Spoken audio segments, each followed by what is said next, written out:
Bonjour les amis, je vous présente à partir d'aujourd'hui une série de témoignages de vécu subjectif de contact avec un défunt.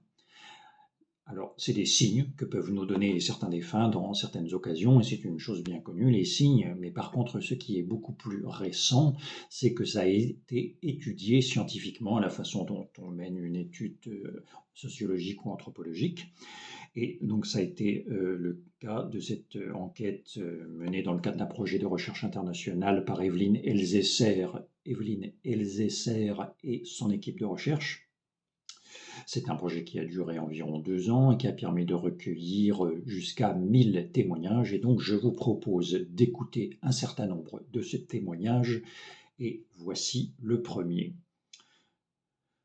Quand je pense à mon être cher décédé, soit presque toute la journée, comme c'était le cas quand il était incarné, il s'agit de mon ressenti intérieur avec mes pensées. Or, mon ressenti intérieur est marqué par le vécu douloureux de l'absence. Quand mon être cher décédé est présent, je le ressens d'abord à l'extérieur de moi, et c'est son état que je ressens. Or, son état n'est qu'amour et joie. Fin du témoignage.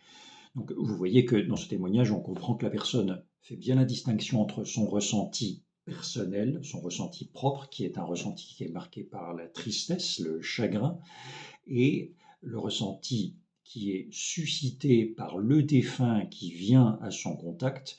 Et ce ressenti, c'est un ressenti qui est tout à fait différent puisqu'elle dit que ce n'est qu'amour et joie. Et c'est un ressenti qui vient donc de l'extérieur et qui pénètre à l'intérieur d'elle et temporairement et qui se termine donc ce ressenti quand le contact du défunt prend fin. Et c'est quelque chose qui est bien identifié par la personne, c'est-à-dire qu'il y a un début bien net au contact et ça se termine, et donc elle fait bien la différence entre la soudaineté d'un ressenti apaisant, un ressenti d'amour et de joie qui prend fin, alors qu'au départ elle était dans la tristesse. Et c'est ça qui nous intéresse beaucoup, puisque on verra que tous ces témoignages corroborent l'idée que les vécus subjectifs de contact avec un défunt aident à transformer le vécu du deuil et à l'apaiser.